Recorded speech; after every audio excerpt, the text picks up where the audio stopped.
aux premiers mots, qui sont, bien sûr, ceux des parents, ça j'en parle assez peu, mais beaucoup ceux de l'école et ceux de nos institutrices et de nos instituteurs.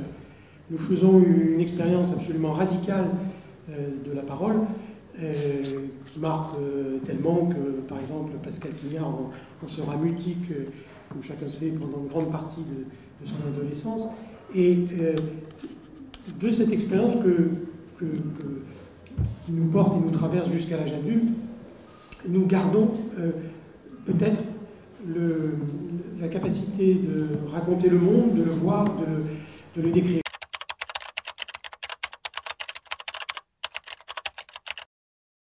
Alors ces deux personnages-là sont d'abord deux enfants qui s'aiment, deux amis de 8-9 ans, qui vivent par les mots de leur jeu.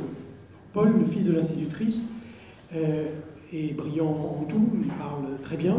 Il fera de son destin de très jeune poète un métier. Il pensera naïvement que, devenant professeur de lettres, il va continuer à jouer avec les premiers mots. Ceux qui, dans les jeux, lèvent un arbre, une rivière, font se rapprocher les montagnes. Tandis que Giovan va rester dans une marginalité que j'avais un peu explorée dans les deux romans précédents, puisque Giovan était déjà le narrateur des deux romans précédents. Là, il est le point de départ du roman. C'est Paul, le petit Français, qui occupe l'essentiel.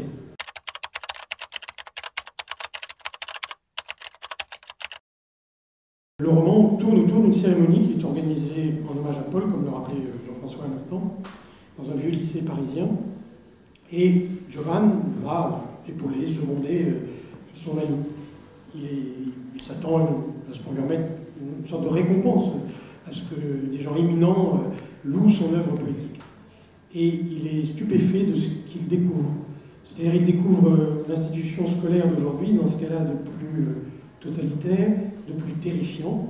D'une part, des rapports hiérarchiques absolument monstrueux, mais surtout une parole, la morte parole, qui prétend parler des livres, des romans, de la poésie, de la littérature, et qui a détruit cette parole vive de la littérature.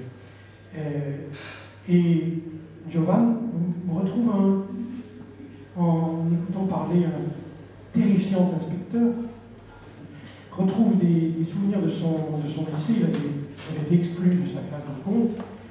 Il se rend compte que le seul exercice littéraire que l'école d'aujourd'hui impose de la 6e à la terminale, c'est ce qu'il va appeler le dépeçage des textes. C'est-à-dire non pas l'entrée aventureuse dans un roman, une lecture sauvage, l'abandon de soi dans la voie d'un autre, et quel que soit cet autre, mais une espèce de grille universelle, technique, tatillonne, nihiliste par bien des côtés, et tout un tas de bêtes bizarres qui sortent des cavernes de la rhétorique.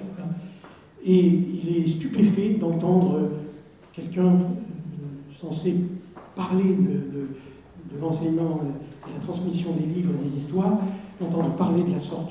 Et il essaie de comprendre ce qui est arrivé à Paul. Comment Paul a-t-il pu passer un compromis avec une morte parole? Alors je ne dirai pas la suite, ni la fin, ni ce qui peut sauver Paul ou Giovan.